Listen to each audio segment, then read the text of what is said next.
Jadi sedikit kami ceritakan, batik pegon itu batik yang lahir bukan dari seorang iin, tapi batik pegon ini lahir dari sebuah komunitas sosial, komunitas yang berusaha bagaimana caranya memanusiakan manusia. Karena zaman sekarang semakin kita merasa manusia tapi kok nggak dimanusiakan. Nah, rumah inklusif itu memang komunitas sosial yang belajar untuk memanusiakan manusia yang mungkin belum disempurnakan sebagai manusia. Nah, dari titik itu batik pegon ini lahir di masing-masing motifnya, atau kita kenal itu edisinya, karena kita lebih enak edisi batik pegon. 1 aksara, 2 guyub rukun. Itu sampai hari ini ada 16 motif. Di masing-masing motifnya itu semua bercerita perjuangan, doa dan harapan difabel dan keluarganya.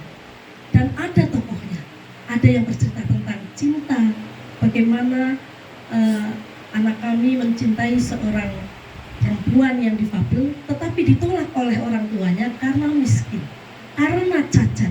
Padahal sang perempuannya juga cacat, tapi ingin punya mantu itu yang nggak cacat. Nah, disitulah salah satu cerita. Ada juga kalau tadi di Abirama ini kita ada cerita tentang bully. Mungkin ada cerita yang ingin kami sampaikan, terutama yang mungkin kita kolaborasikan ya Mas. Mungkin bisa dibuka Mas yang edisi. Tadi ada aksara.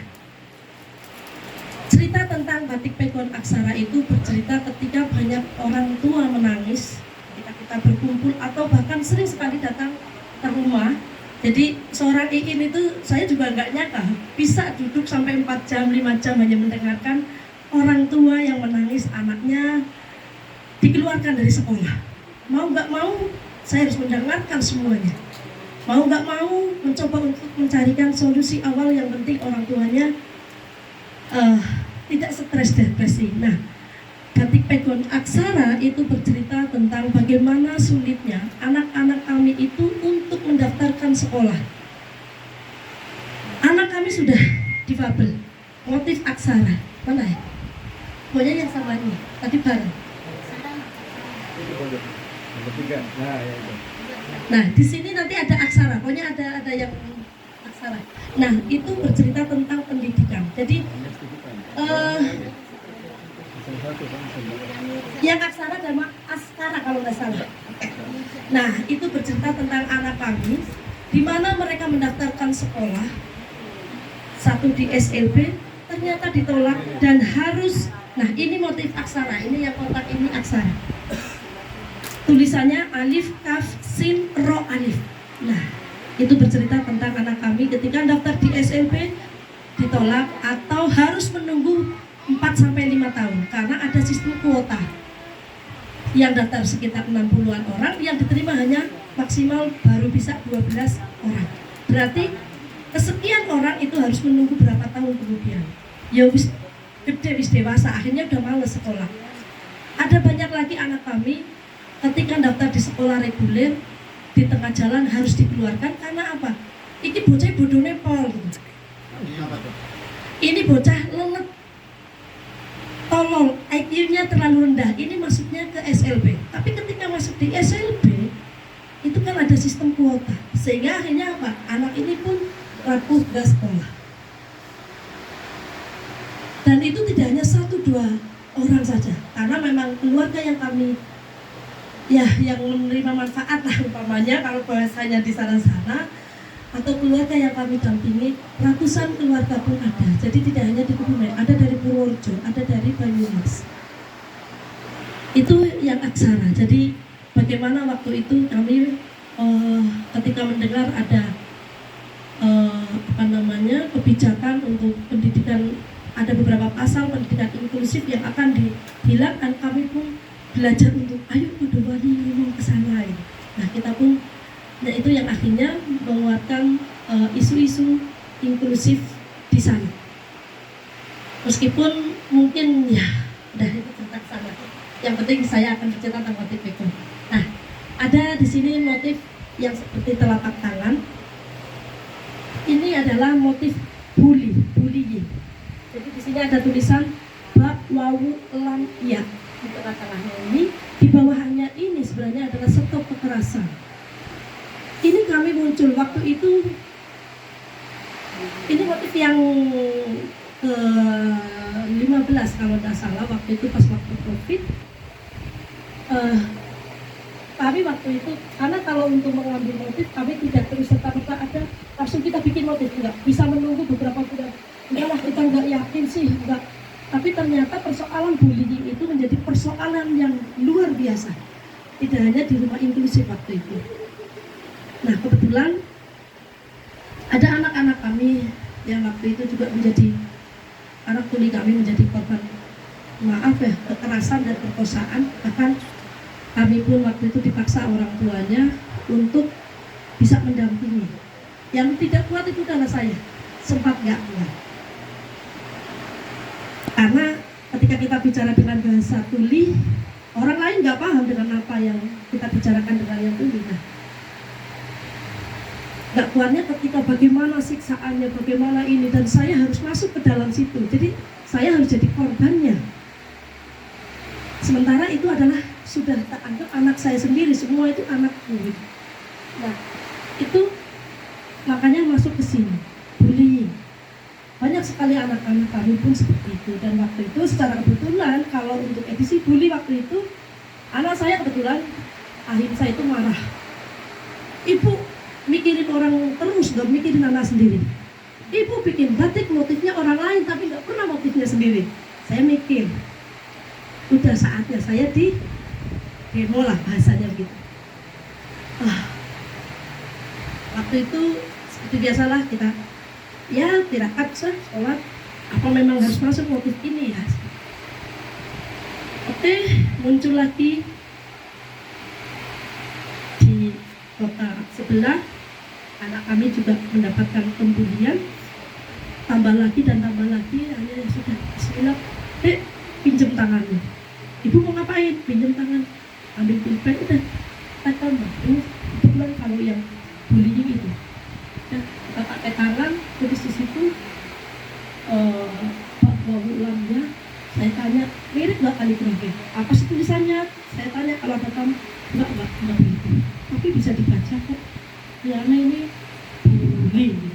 Anak pesantren kita undang bisa baca ya sudah. Nah, ini bullying. Jadi bahkan untuk motif atau edisi bully ini, hampir semua di setiap motif itu menjadi sebuah awal cerita yang tadinya hanya di sekeliling kita, di komunitas, di rumah inklusif, akhirnya itu menjadi membuka cerita-cerita yang lain, luas di mana-mana. Kami ditelepon waktu itu oleh LBH Ansor waktu itu dari Purworejo. Beliau mendapatkan laporan korban perkosaan, anak ini diperkosa oleh 5 laki-laki dan dia tidak pernah sekolah dan lain sebagainya. Mau tidak mau saya harus menunggu waktu. Mas, saya nunggu waktu, kuat dulu ya. Berapa waktu? Oh, 2 menit lagi ternyata saya. Jadi saya nggak lama-lama. Sudah tinggal 2 menit. Ini, oh iya, hari Ibu. Nah, itulah sedikit perjalanan tentang ini bullying, stop bully dan aksara. Bahkan sering terjadi. Kenapa waktu itu kita gabungkan antara aksara dan bully? Karena anak kami banyak menjadi korban pembulian di sekolah. Harusnya sekolah yang melindungi, tapi justru menjadi tempat yang nyaman untuk pembulian. Makanya kami pun mencoba untuk terus masuk ke desa, ke sekolah, ke masjid, ke pesantren untuk mengenalkan tentang bagaimana memanusiakan manusia. Sama seperti Pak Budi saya ngamen tapi tanpa bayaran. Makanya kalau saya suruh pergi-pergi ya cari tangan dulu baru bisa pergi. Ini tapi karena sudah terlalu sedih panjang, nanti kalau bicara itu dengan senyum dan tidak. Ini jadi ini bercerita tentang stop bully. Terus tadi ada guyub rukun. Nah, tadi di edisi mana ada? Nah, ini guyub rukun. Di sini ada tulisan guyub rukun. Kaf wawu ya wawu ba ro alif ro wawu kaf wawu nun. Nah, ini guyub rukun. Kenapa? Karena sebagian besar keluarga ternyata keluarga inklusif banyak yang carut marut keluarganya, dan itu menjadi persoalan kita bersama. Jadi begitu kita punya karya, kita besarkan jiwa mereka, kita kuatkan mereka, kita motivasi untuk berkarya. Kita sing bisa nih gawe mangkeleng. Lah, menit orang kena dijawab itu di luar batik pekong.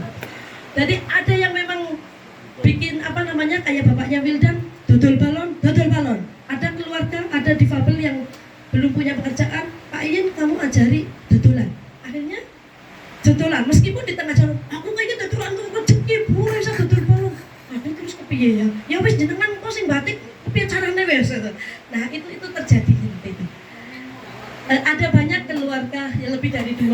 Jadi sang suami yang pergi begitu saja meninggalkan istri dan anaknya yang difabel. Dan kebetulan keluarga yang kami dampingi kebanyakan adalah difabel yang berat, yang tidak mampu apapun. Jadi kalau difabel kok isi bisa melaku, pakai kursi roda, naik yo, itu sama dengan kita. Cuma memang dia kebutuhannya adalah kursi roda. Tapi bagaimana anak-anak kami yang tidak bisa apa-apa, hanya kebutuhannya hati. Nah, hati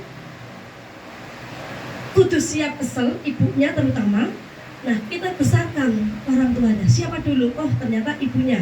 Oke, kita besarkan jiwanya dulu, ibunya. Tapi kalau yang depresi adalah ibunya dulu, maka bapaknya yang kita kuatkan. Semisal, aku pusing, anakku sih ini sakit, gitu. Ada gitu. Itu yang kukuh, ada yang kukuh. Bapaknya bingung, anaknya tambah, anak baretnya difabel berat, tidak bisa apa-apa, sementara sudah head. Ketika ibunya head, aku kok ibu sakit, bapaklah yang harus urus. Aku piye bro, masa nyoko ngurusi pembalut, anak saya head, masa nyoko mau iki, aku bingung. Ya harus kita besarkan, Pak itu anak jenengan lah yang harus bertanggung jawab. Harus nuwun sewu ya, saya karena di desa, harus nuwun sewu jalan bersih tempiknya anak, itu tetap anak. Harus dia lagi head, itu tanggung jawab jenengan sebagai anak. Mau nggak ketika jenengan anaknya di PHK neng belum tentu dia menyayangi. Ya pancennya. Nah, itu ketemu acara mujahadah. Bu, aku sih wis tegel piye? Ya nek head aku sing ganti pembalutnya, nek adus ngising aku yo sing mawiki. Nah, itu sosok bapak yang hebat. Karena tidak ada ibu hebat kalau tidak ada bapak yang lebih hebat. Karena ridhonya wong wedon itu ada di ridhonya bapak, saya bilang gitu. Jadi kita harus saling menguatkan di keluarga ini. Inilah buyut rukun. Ini buyut rukun. Dan anak-anakku tadi Wildan tertutup ya Mbak, lebih dari 2 menit kan? 10 menit habis. Ini Wildan aman.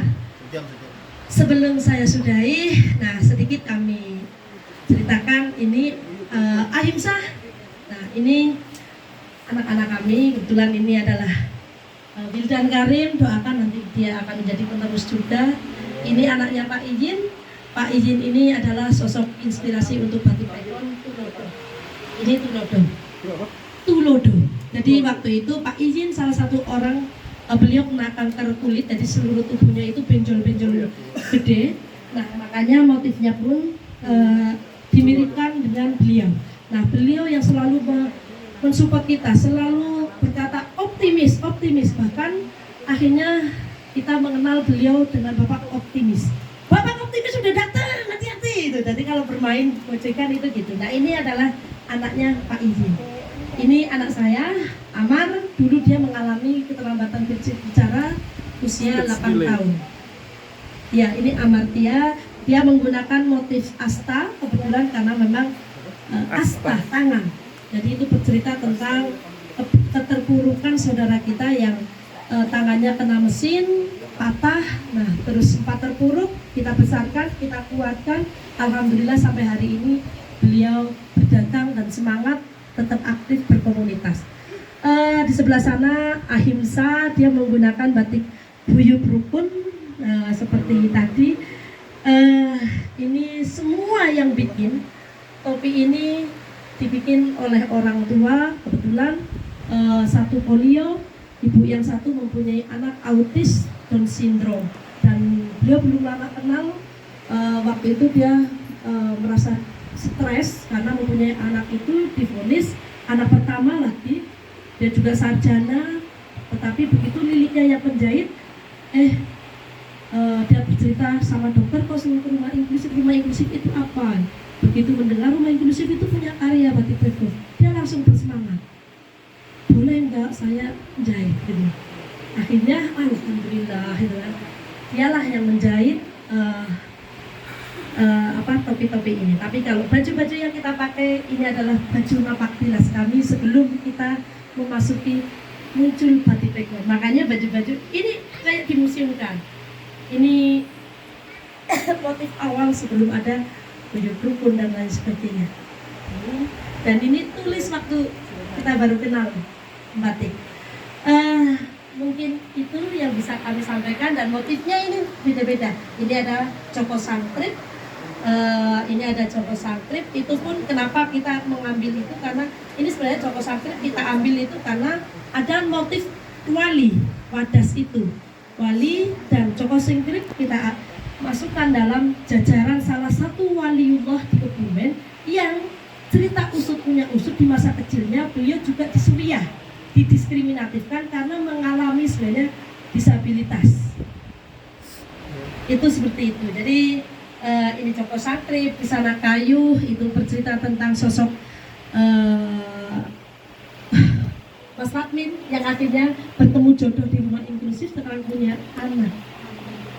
Dan waktu itu perjuangan teman-teman lah yang akhirnya menghantarkan beliau menikah dengan dana 4,5 juta, menggunakan uang tabungannya, dan uang tabungan yang hanya 5 juta kita ambil 4,5 juta untuk biaya nikah, dengan syarat semua anggota yang jadi anggota Lumbung Inklusif tidak boleh meminjam selama Pak Radmin itu belum bisa mengembalikan. Ternyata 2 minggu setelah menikah uang 4,5 juta bisa kembali, dan Lumbung pun berjalan lagi, produktif lagi, bisa dipinjam lagi, entah itu untuk beli kambing, nambahin maksudnya, karena kambing kan mahal, jadi boleh pinjam, tidak boleh lebih dari tabungan masalahnya. Jadi tabungannya itu paling 300, 600, itu jadi kesepakatan bersama.